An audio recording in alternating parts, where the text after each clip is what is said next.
Neste momento, eu quero vos comentar, vos falar com respeito à maldição. A primeira maldição que veio sobre o mundo foi a perda da comunhão que o homem passou a ter com Deus. Quando o homem desobedeceu a ordem de Deus, ali no jardim do Éden, aquele casal, então a maldição veio sobre ele. O próprio Deus disse que por causa dele a terra passou a ser maldita e com dores ele iria trabalhar, iria manter o seu alimento. Pelo um ato de desobediência, a maldição entrou no mundo físico. A Bíblia diz que Jesus Cristo veio para nos libertar da maldição da lei. Ou seja, todos estavam debaixo da maldição da lei, porque o propósito da lei foi para mostrar o que era pecado e que todos eram transgressores e não poderia salvar-se por si mesmo. A lei já apontava para um Salvador, e este Salvador seria Jesus Cristo, o Filho de Deus. Então, através do sacrifício de nosso Senhor e Salvador Jesus Cristo, o homem pode ser liberto da maldição da lei. Porque todos os que transgredissem a lei de Deus deveria ser morto, deveria ser apedrejados. Mas Jesus Cristo veio dar uma oportunidade ao ser humano, que só através dele o homem pode ser salvo. Paulo, escrevendo aos Romanos, diz que Jesus Cristo veio em um corpo semelhante ao corpo do pecado, para que ele correspondesse toda a exigência da lei. Então, Jesus foi o único que veio a este mundo e cumpriu toda a lei. E daí por diante ele passou a ser o substituto. Então, pela graça, somos salvos por meio dos atos, do ato de nosso Senhor e Salvador Jesus Cristo. Então, o homem não poderá alcançar a perfeição em cumprir toda a lei. Porque a Bíblia diz: cale-se toda a boca perante Deus. Porque todos somos transgressores. Todos nós transgredimos na lei de Deus. Se a lei pudesse salvar o homem, aperfeiçoar o homem, não haveria necessidade de Jesus Cristo vir providenciar um meio pelo qual o homem pudesse ser salvo. Por isso que o próprio apóstolo São Paulo diz: pela graça sois salvo por meio da fé. Isto não vem de vós, é dom de Deus. Não vem das obras, para que ninguém se glorie. Nem mesmo através das obras o ser humano pode ser salvo. É exclusivamente colocando a sua fé no sacrifício de nosso Senhor e Salvador Jesus Cristo. Então a maldição entrou no mundo através de um ato de desobediência. Então tudo foi atingido, até a natureza, ela geme aguardando a redenção para os filhos de Deus. Eu quero vos falar aqui sobre maldição individual na vida de uma pessoa. Nós vemos em Provérbios capítulo 26 e o versículo de número 2 a seguinte expressão: como o pássaro no seu vaguear e como a andorinha no seu voo, assim a maldição sem causa não virá.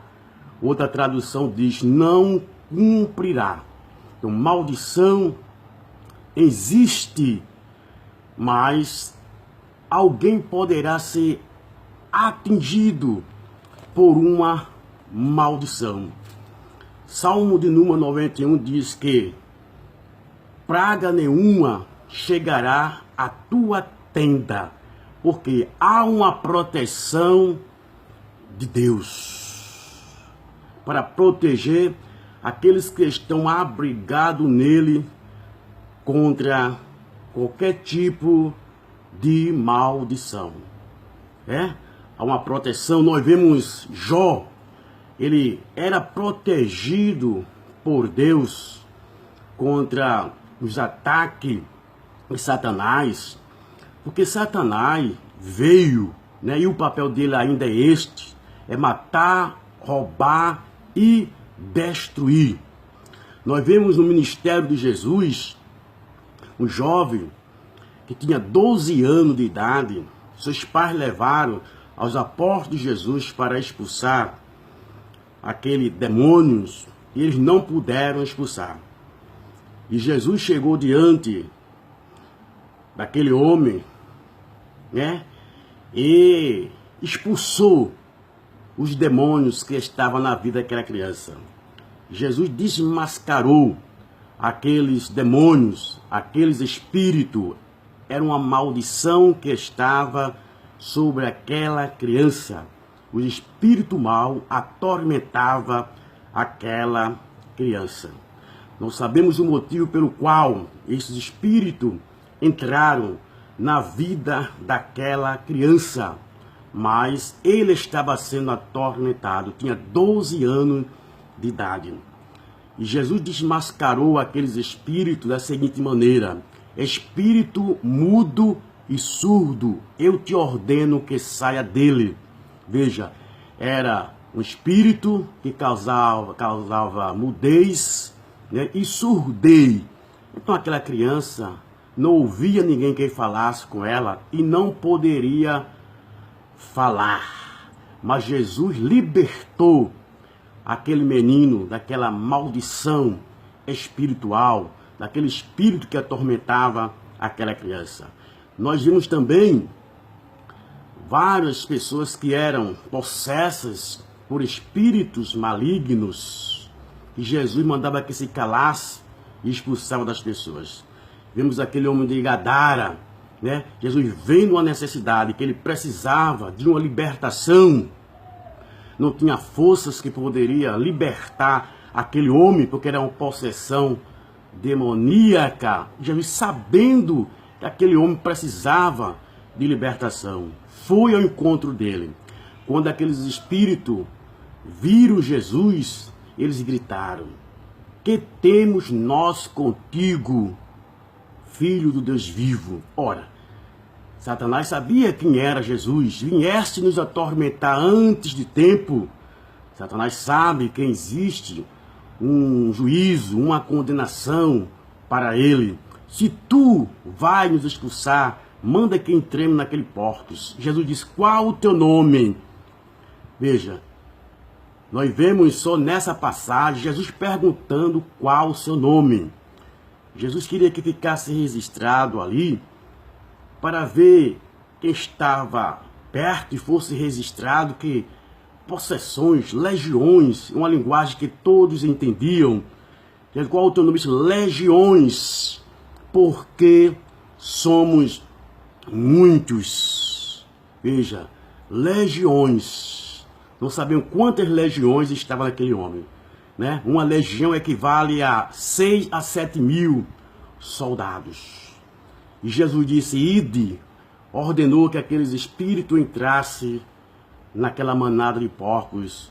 Os porcos se precipitaram naquele rio, naquele mar, e morreram. Lucas diz aproximadamente 2.000 porcos. Veja que situação estava aquele homem. Então, no mundo espiritual, existem as forças das trevas que aprisionam as pessoas.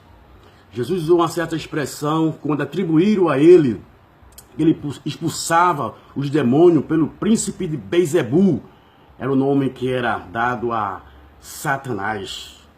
Jesus diz: toda blasfêmia que o homem cometer contra o Pai tem perdão, contra o Filho tem perdão, mas quem blasfemar contra o Espírito Santo de Deus não terá perdão, nem nesta vida, nem no porvir. Jesus expulsava os demônios pelo poder do Espírito de Deus.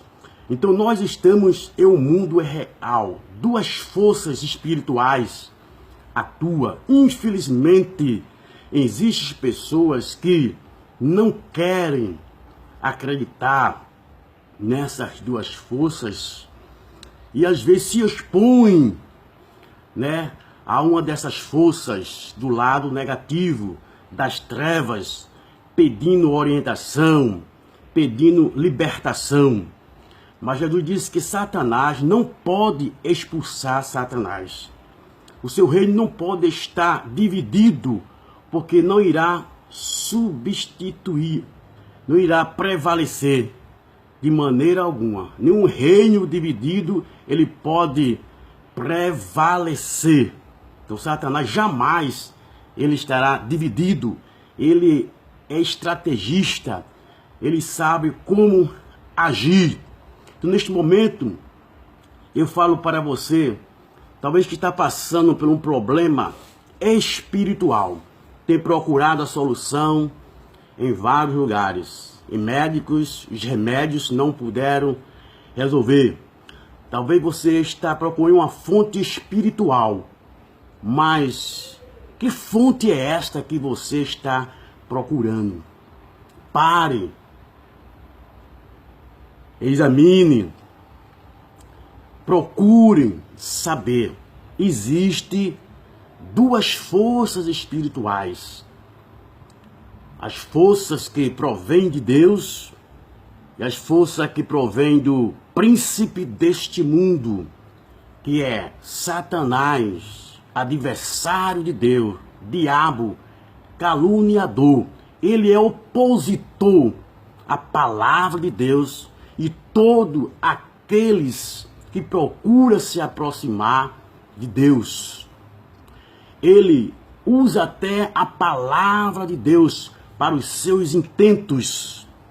Ele é mentiroso. Ele é pai da mentira. E foi lá no jardim do Éden, aonde ele, com meia mentira, induziu o homem, né, aquele casal, aí de encontro à palavra de Deus. Quando Deus disse para Adão e Eva que ele não comesse, porque certamente morreria. E ele chegou a dizer: vocês não vão morrer, vocês vão ser semelhantes a Deus. E por isso que ele é pai da mentira, nunca firmou-se na verdade. Somente um é quem pode libertar, né, uma pessoa que se encontra em uma prisão espiritual. E este alguém é Jesus. Porque ele venceu Satanás lá no deserto, quando ele propôs aquelas vantagens, aquelas tentações para querer derrotar o próprio Filho de Deus.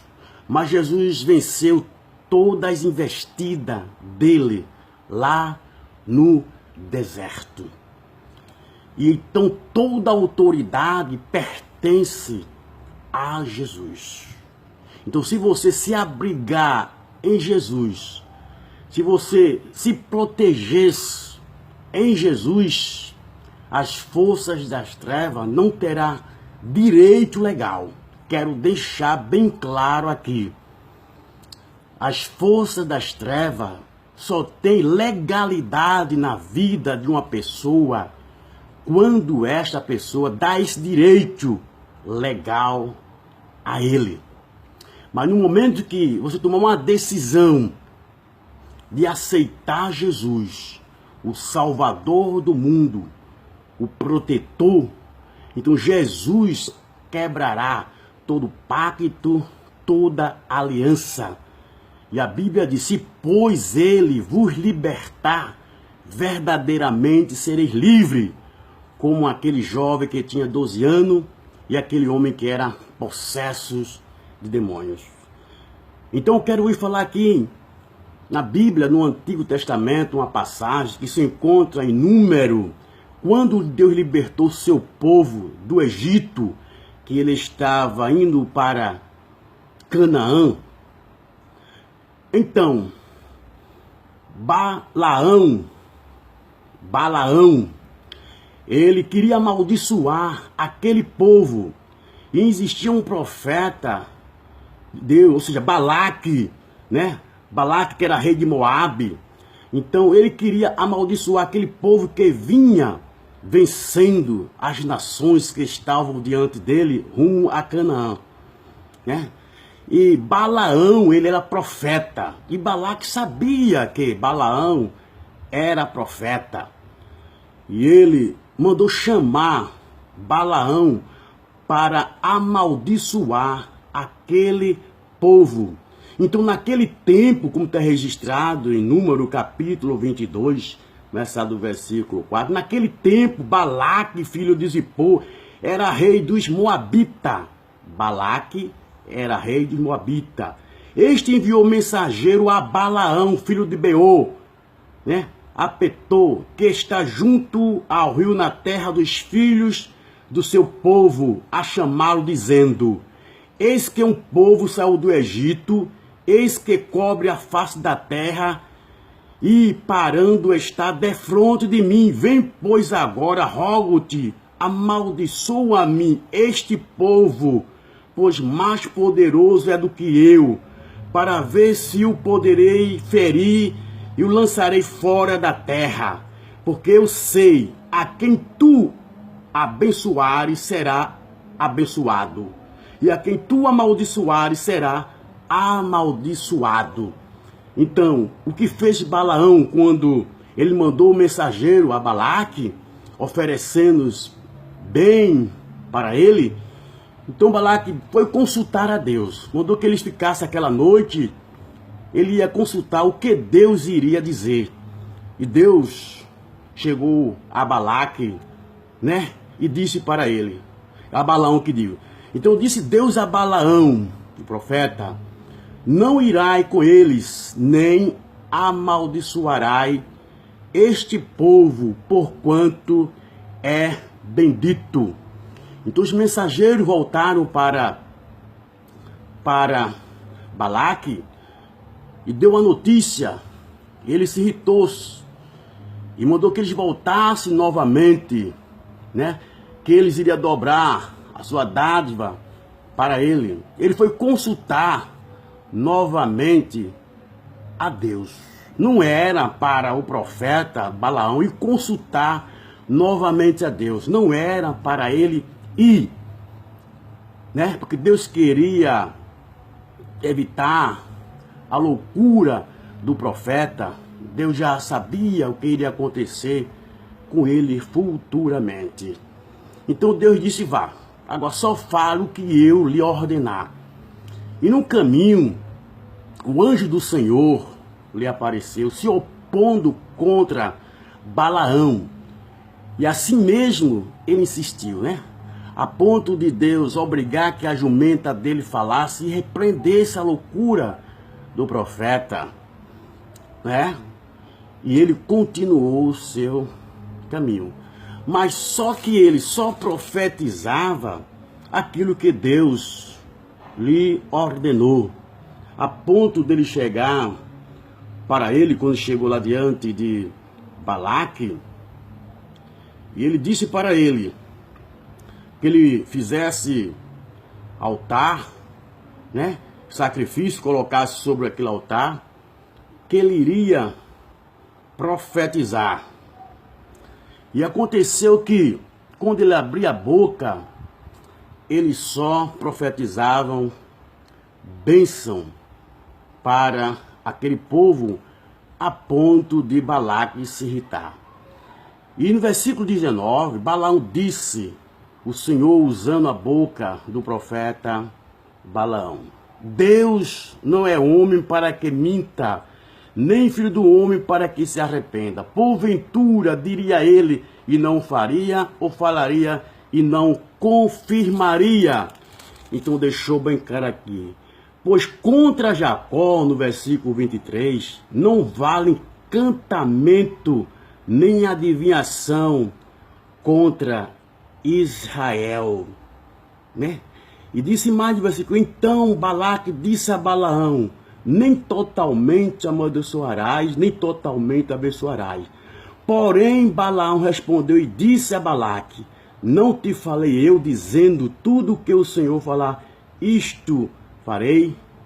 Então insistiu ainda Balaão na sua profecia: benditos que te amaldiçoares e malditos que te amaldiçoares.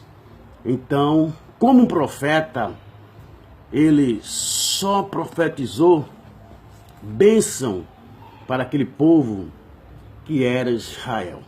Então, quero deixar bem claro aqui, aqueles que estão protegidos, abrigados, debaixo da potente mão de Deus, não existe encantamento, não existe nenhum feitiço, porque está protegido por Deus.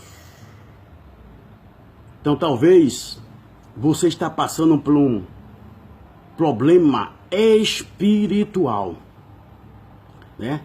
Está tentando resolver, né, com pessoas erradas e nos lugares errados. Porque as forças das trevas, ela não se divide de maneira alguma, como Jesus disse. Satanás não pode expulsar Satanás de maneira alguma, né?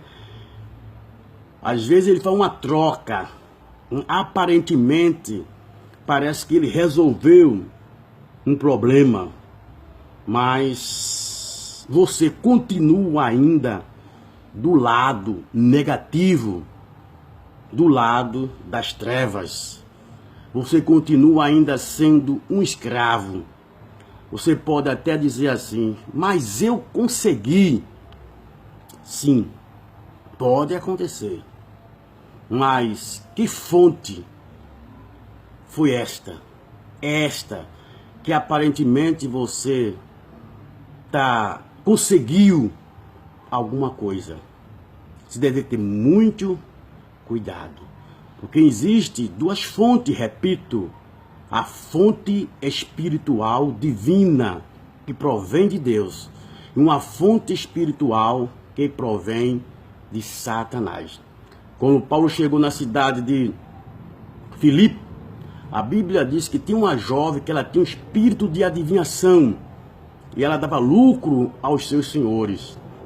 Ela contratada, e ela adivinhava, né, o futuro das pessoas. A ponto, quando Paulo e Silas chegou naquela cidade, ela foi logo elogiando aqueles dois homens de Deus. Esses homens que vos anuncia o caminho da salvação são servos do Deus Altíssimo. O elogio era verdadeiro, mas a fonte era diabólica. E por várias vezes ela elogiou aqueles dois servos de Deus, a ponto de um certo dia, Paulo, inspirado pelo Espírito Santo de Deus, ordenou que aquele espírito de adivinhação saísse daquela jovem. E saiu. E por causa disso, ele foi açoitado e foi preso. Veja mesmo. Satanás, com a sua estratégia, começou a elogiar aqueles dois servos de Deus e para que ele continuasse agindo. Mas aonde as forças divinas chegam, As forças das trevas devem parar, não pode continuar. Então aquele espírito não poderia mais estar enganando as pessoas, mantendo aquelas pessoas no pecado, né? Da idolatria, da feitiçaria. Precisavam ser libertos pelo poder do Evangelho de Cristo Jesus. Esta foi a obrigação do apóstolo São Paulo, o compromisso que ele teve de pregar o Evangelho de Deus aos gentios. Então era preciso arrancar aquelas pessoas que estavam escravizadas do poder de Satanás, abrir os olhos delas e elas se convertessem ao verdadeiro Deus. Então sempre essas pessoas que estão do lado das trevas, elas não sabem, na sua ignorância, porque se encontram cegas espiritualmente falando. Mas a palavra de Deus é a verdade que desmascara toda a sutileza, toda a estratégia de Satanás. E neste momento, eu estou pregando não a palavra de um filósofo, de maneira, não um pensamento de um filósofo, mas eu estou lhe falando sobre o Evangelho de Cristo, sobre a pessoa de Jesus Cristo, que ele veio para desfazer todas as obras de Satanás. Que ele veio e vem só matar, roubar e destruir, escravizar o homem nos vícios, nas drogas, na cegueira espiritual. Mas Jesus Cristo, ele quer te libertar. Jesus Cristo quer transformar a tua vida. Ele quer quebrar todo o pacto, todas as alianças, né, todo o pecado que escraviza você. E quer que você seja uma pessoa livre para servir e seguir ao verdadeiro Deus. Não estou te pregando religião, porque a religião mata, a religião afasta o homem do verdadeiro Deus. Eu estou te pregando, eu estou te falando de uma pessoa, e esta pessoa é o Filho de Deus. Creio eu que você acredita em Jesus como Filho de Deus. Ele veio a este mundo para quê? Você sabe, para salvar. E por que ainda o homem não entende, não compreende, não entrega a sua vida? Porque existe uma cegueira espiritual, uma cortina espiritual que venda os olhos dessa pessoa para que não seja esclarecido a verdade, para que ele não aceite essa verdade. Neste momento que eu estou falando a palavra de Deus, tem pessoas que estão irritados, zangados, mas não é essa pessoa, é uma força espiritual, né, que faz com que essa pessoa fique raivosa. A Bíblia diz que Estevão, quando pregava, falava de Jesus, os líderes religiosos rangiram os dentes e atiraram pedra contra eles. Ele, veja, porque estava pregando o Evangelho do nosso Senhor Jesus Cristo, rangiram os dentes e apedrejaram Estevão. Foi o primeiro mártir do cristianismo, porque estava pregando a palavra do Jesus ressuscitado. Os apóstolos, eles foram mortos porque pregavam a palavra de Deus, que realmente foi o maior presente que Deus enviou a este mundo, o seu único filho para salvar o homem. Então falar desse Jesus trazia ódio, rancor para essas pessoas. É isso que acontece ainda quando se fala a respeito de Jesus. Há certos líderes religiosos neste mundo que são aplaudidos, o povo abraçam ele, chega até a adorar eles, mas no dia que ele começar a falar de Jesus Cristo, vão detestar ele. Quem são perseguidos neste mundo? São os cristãos. Por que eles são perseguidos? Porque eles são mortos. porque realmente falam de nosso Senhor e Salvador Jesus Cristo. Mas Jesus deixou bem claros que vós seríamos perseguidos por causa do meu nome. Assim como me perseguiram, irão perseguir vocês também. Mas exultai-vos e alegrai-vos, porque é grande o vosso galardão nos céus. Então este é o compromisso da igreja, de pregar o evangelho, as boas novas de salvação para o ser humano. Porque Deus tem determinado um dia em que há de julgar este mundo por meio de um varão. E disto deu prova, ressuscitando este varão, que foi Jesus Cristo, dentre os mortos.